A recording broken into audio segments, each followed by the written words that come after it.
ஒரு jeans pant போட்டுட்டு வந்தா ஸ்போர்ட்ஸ் உலகில் இவ்வளோ பெரிய பிரச்சனைலாம் வெடிக்குமா அப்படின்னு யாருமே யோசிச்சு பார்த்துருக்க மாட்டாங்க.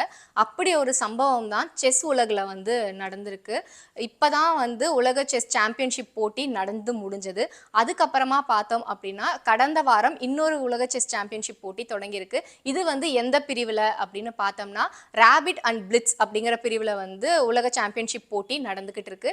இந்த போட்டியோட 9வது சுற்றுல கலந்துக்கிறதுக்கு வந்திருக்காரு மேக்னஸ் கால்சன். உலகின் நம்பர் 1 செஸ் வீரரான இவருக்கு வந்து அனுமதி மறுக்கப்பட்டிருக்கு. அதுக்கு காரணம் என்ன அப்படின்னு பார்த்தோம்னா ஃபிடேவோட விதிகளுக்கு எதிராக இவரோட ஆடைகள் இருந்தது தான் வந்து காரணம் அப்படின்னு சொல்லப்படுது.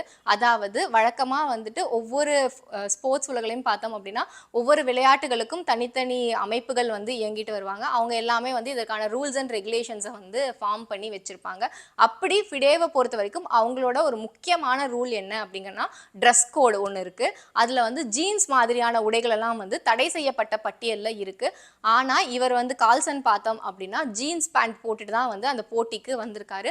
அதனால அவர் வந்து தடுத்து நிறுத்தப்பட்டு அவருக்கு வந்து $200 அபராதமாகவும் விதிக்கப்படுது.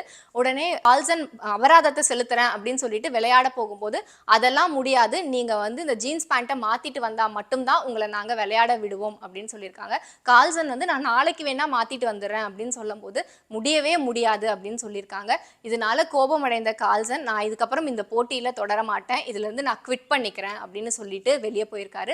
அதுக்கப்புறமா அவர் சொன்ன விஷயம் என்ன அப்படின்னு பார்த்தோம்னா ஃபிடேவோட ரூல்ஸ் அப்படிங்கிறது வந்து வர வர ரொம்ப மோசமாயிட்டே வருது.